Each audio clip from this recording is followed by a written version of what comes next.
So this is all the work of the Devil Mother. In the Indian mythology, she has been also accepted as a great power, but she is always having beads of these, what you call skulls, skulls of the killed persons.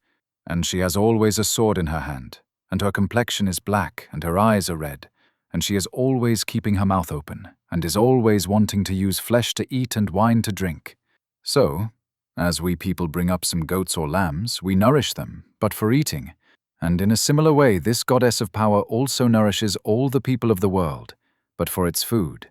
And we people are very much attracted by her, because she has also got some powers.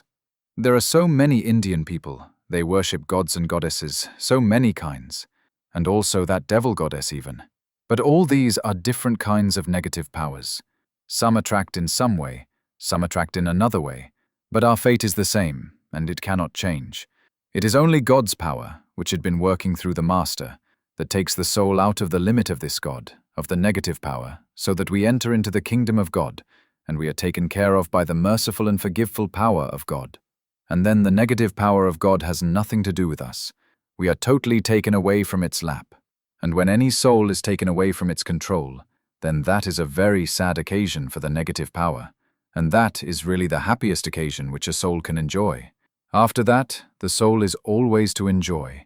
The soul is never to suffer a second death, any misery, or any problem, or any trouble, or any sorrow. This is a very remarkable quote from the Master, which by his description clearly refers to Kali, an aspect or manifestation of the divine primordial mother.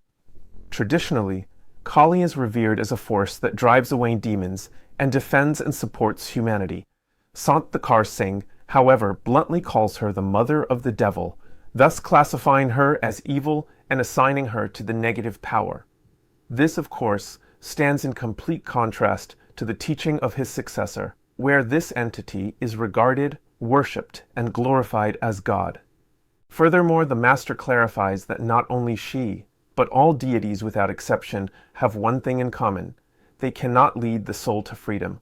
Only the God power, which works through the Master, is capable of doing so. The liberation of a soul entails that it is no longer subject to the control of the negative power, that is, the deities and other entities. This loss of control is said to be a very sad event for the negative power, but for the soul, it is the highest and greatest happiness that can possibly befall it. It is then free from suffering of all kinds and will be happy for all eternity. He laments that in worshipping the deities, most people are only worshipping the negative power. With these words, Sant Thakar Singh once again draws a clear, sharp dividing line between the deities and God. While the deities are assigned to the negative power, whose interest is to control, dominate, and hold humans within its domain, the positive God power wants to free us from these chains. What is noteworthy in this context, however, is another statement by the successor, which confirms that only the God power can grant salvation, and that one must therefore turn to the highest power if one seeks liberation. He goes so far as to say that it is the duty of all powers in God's service to hold on to the souls.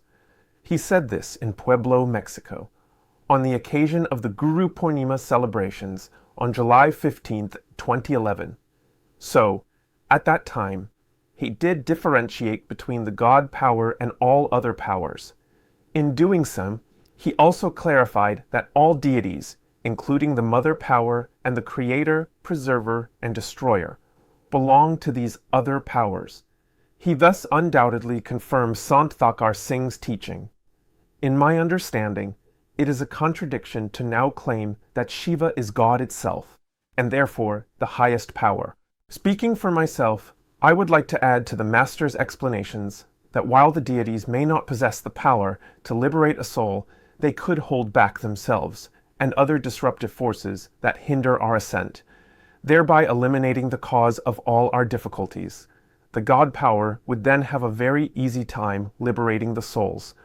It would be a trivial matter because the path itself is actually incredibly easy to walk. The difficulties created for people by all these various powers are the only real problem we face.